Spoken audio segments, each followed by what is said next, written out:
Welcome to part 2 of the second section for computing the Nullspace by elimination. In the previous video, we were looking at reduced row echelon form and how from that form we can determine the nullspace and see the solutions specifically to the equation AX is equal to 0. And alluded to, okay, well, looking at the starting point, if we can get a matrix down into reduced row echelon form, then we can find these solutions. And now the question is, okay, well, what if my matrix is not in reduced row echelon form? How can we take a matrix and transform it into reduced row echelon form? So we are, instead of solving AX is equal to 0, we are now solving essentially Rx is equal to 0 or R not X is equal to 0, essentially having that 0 row. And the way that we're going to look at it in terms of examples is looking at the original matrix for A that reduced down into the matrices that we saw in the previous video, part 1. And essentially walking through what's referred to as the elementary row operations, what allows us to transform and go through and compute this R. And really kind of complete what we did in chapter 1. In chapter 1, we were looking at independent columns and trying to determine if I have a dependent column in my matrix, how can I determine the combination of my independent columns to form that dependent? And in chapter 1, the best we could do is by inspection. We were looking and trying to determine what is that combination that would get us there. And there's been some implication that there is a procedure, and that procedure is actually by taking our matrix and putting it into reduced row echelon form. And so the way that we go through and again do that, to treat this as an example, we start again by looking for my pivots, in this case starting at the first non-zero entry in our first row, and I want to eliminate any entry below or above that pivot. Because we're starting with that very first entry, the idea that I want to simply accomplish here, my objective is to zero out this 3. In order to zero out that 3, one of the allowed operations to do is to subtract this row from this row. That does not change my system, and it maintains the solutions. But I can also multiply this row by a scalar and not change this equation's solutions as well. So in actuality, what we do as a third elementary row operation is combining the scalar multiplication with the subtraction of 2 rows. So in this kind of case, and again, we saw this actually in chapter 2, using the elementary matrices and factoring into L and U, is I'm going to multiply this top row by 3 and then subtract row 2 from row 1. In my linear algebra class in Auburn University, the way that we would notate this is I would say row 2 is being replaced by row 2 minus 3 row 1. And I've never completely gotten rid of this mentality. It's a way just to kind of record the steps on the side for what you're doing. And then as you get more comfortable, and depending on the size of your matrices, you can actually take care of multiple rows at once. So typically, if we look at a 3-row system, we can eliminate both of these at the same time, and I can record what we're doing because we're always referencing that first row and multiplying by its respective scalar. It's just kind of up to how your algebra works in your head, and if you have a calculator, scratch notes, etc. But if I was to do this, I would create a new matrix where I have the first row is still the same. So although we're multiplying it by 3, I'm only doing that in order to change row 2. So that when I get to this new row 2, I'm doing 3 minus 3, so that's 0. And then I'm doing 7 minus 3 times 2, so that's going to give me 1, so 7 minus 6. 37 minus 33, so that's going to give me 4. And then 57 minus 3 times 17, which is 51, so that'll give me 6. So we'll form these 2 entries here. And if you recall from yesterday, the upper triangular matrix that we're essentially creating, and really in actuality, I should be more specific, but our reduced row echelon form here, recall was 1, 0, 0, 1, and then we had 3, 4, 5, and 6. And you can actually kind of see how we've now created that 4 and 6 entry because there's no other pivot points in this row, so we're actually not going to change this row anymore. Instead, really just to kind of emphasize, we have our first pivot, 0's underneath. It means the next non-zero in the next column is my next pivot point. And because there's no other rows below it, we need to zero out the entry above it. And this is what takes your matrix and puts it into reduced row echelon form. And in terms of a procedure, depending on how, if you've seen this before, if you've watched any videos, etc., when you're zeroing out entries below, the way that the operations work is by multiplying that top row and working your way down. When I want to zero out entries above, we're now multiplying this row by a scalar and then subtracting it from the row above. And so we work our way up, multiplying this now by a scalar, because if I multiply this one by a scalar, we will change this row, and I no longer want to change this row. Right? My idea is that I want to make this entry, this 1, 2 entry, a 0 instead of a 2.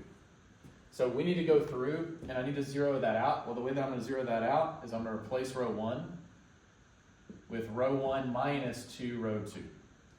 I'm going to multiply the second row by 2 and then subtract it from the upper row. So if I do that and I follow through this operation, we will create this matrix R. And this is the same row echelon form that we saw yesterday. Just to kind of walk through what that algebra looks like, I'm going to do 2 minus 2, so that zeroes out. The second row is staying the same, so 0, 1, 4, 6. Again, notice if I check this entry, how this one doesn't get changed, which is I want to keep that pivot the same. 1 minus 2 times 0 is still 1. So notice how that's not changing. We're only affecting this one and every entry afterwards, where specifically we're making this entry a 0. I want to come over here, 11 minus 8, so that's going to give me 3, which is the entry again that we're expecting. And then 17 minus 12, which is 5. And we've created my row echelon form, and more importantly, reduced row echelon form, abbreviated as RREF. And again, that reduced row echelon form, what it is implying is that I have the identity matrix and some other block matrix left over. But that's the idea. That when I'm looking at my pivots, we're creating zeros above and below those pivot points. And again, remember from the previous section that the importance of this is that I can directly read from that the solutions to the equation AX is equal to 0.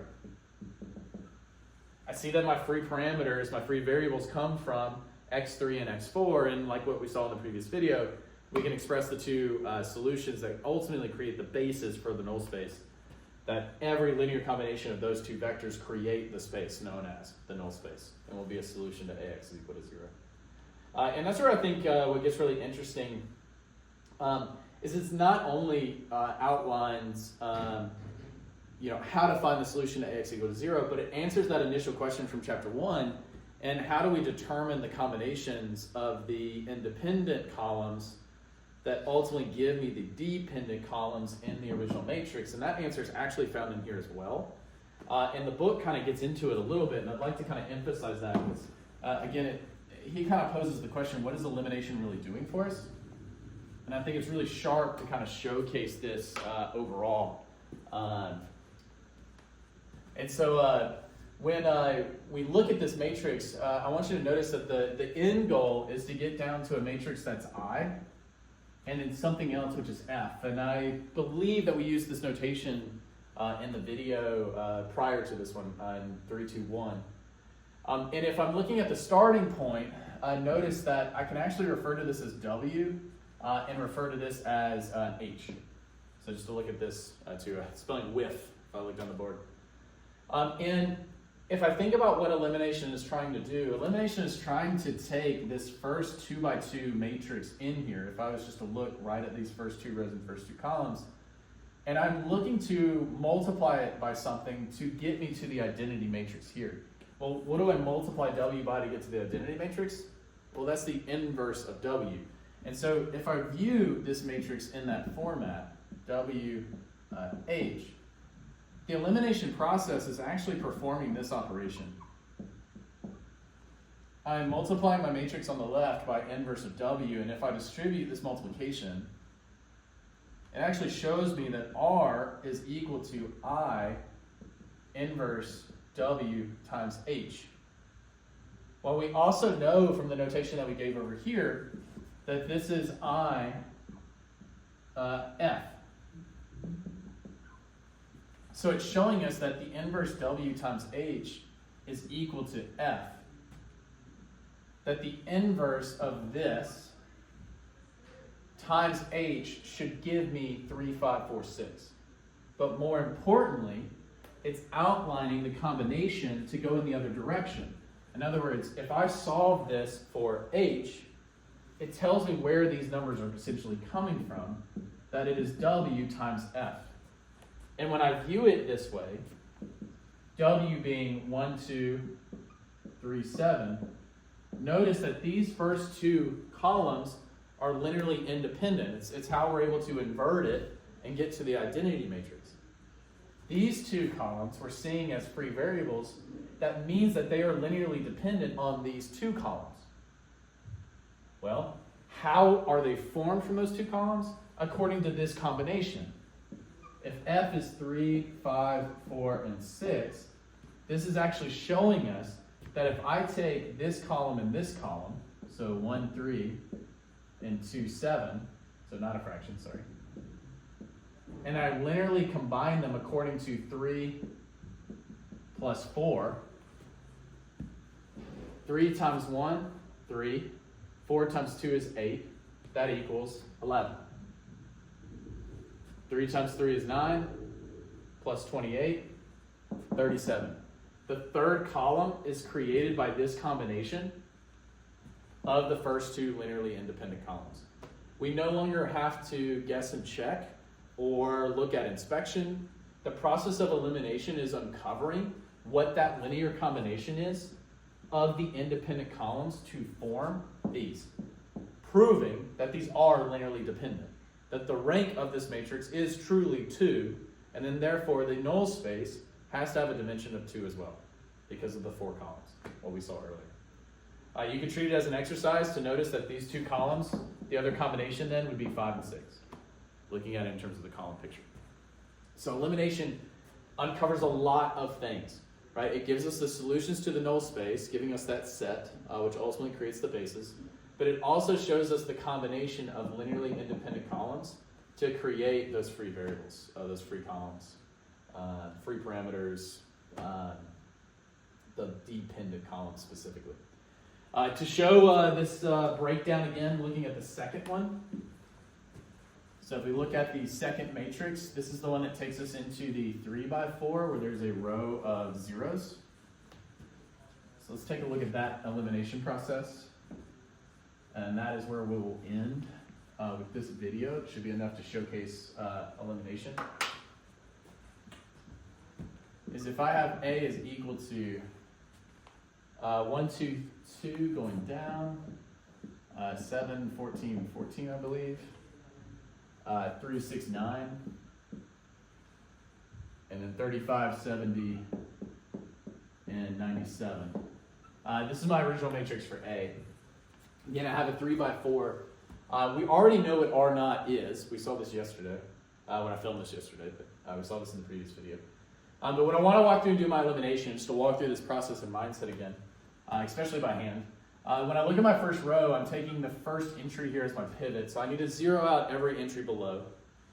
Notice, because we have 3 rows this time, I'm actually going to walk through the elimination at the same time.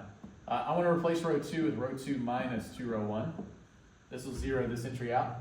And then I want to do the same thing in row 3. Row 3 I'm going to replace with row 3 minus 2 row 1. And generally these entries are not going to be the same, but because it creates a 0 row, that's why you kind of see some similarities. Notice how the multiplication is going to 0 out, 0 out, 0 out, 0 out. But we'll start getting different numbers in these two columns here. And that'll more resemble what we saw in the previous video. But to walk through and show this, showcase this math, first row is staying the same. We're not replacing that row, but the other two we are. So I'm going to leave those 2 rows blank right now. But then walk through and start doing my second row. So 2 minus 2 is going to give me 0. 14 minus 2 times 7, 0 again. 14 minus 14. 6 minus 2 times 3, so that's 0 again. And then 70 minus 2 times 35, which is 70, is going to give me 0 again, which is my 0 row that gets created. Now when I do row 3, again, 2 minus 2 is 0. 14 minus 14 is, again, 0. Notice how we're going to get a different entry here now. So 9 minus 6 is 3. And then 97 minus 70 gives us 27. Quick math. So What I'm looking at, I have my pivot point here, but in my second row, there's no pivot. And so we talked about how when that gets, when this happens, in chapter 2, we can use a permutation matrix to swap these two rows. And that is actually another elementary row operation where you are allowed to swap rows and you aren't changing the system. We're just changing the order that these equations appear. It doesn't actually affect the x's and y's. Matrices also reflect that. So I can change these two rows by literally swapping them. So I like this problem because it kind of showcases these other two rules. So I have 0, 0, 3, and then 27, 0, 0, 0, 0. And then notice that in row 2 here, I have a 1 as my pivot point. I have 0, 0, my next non-zero is here. But notice how there's already zeroed out underneath. So I need to zero out the entry above. Now, notice that these two entries are already the same, so we could go ahead and say replace row 1 by row 1 minus row 2.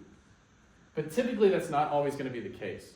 So typically before I zero out these entries above, I actually want all pivot points to be a 1, especially when we're doing this by hand. So to make that pivot point a 1, I can multiply a row by any scalar, and again, I do not change the value of the solution set. So I'm allowed to multiply everything by any number that I want to, and I do not change the solution set. So it is an elementary row operation. Typically, it's the second one that's always stated. And so I'm actually going to do that as an illustrative point because, again, it's not every time that these two things will always match.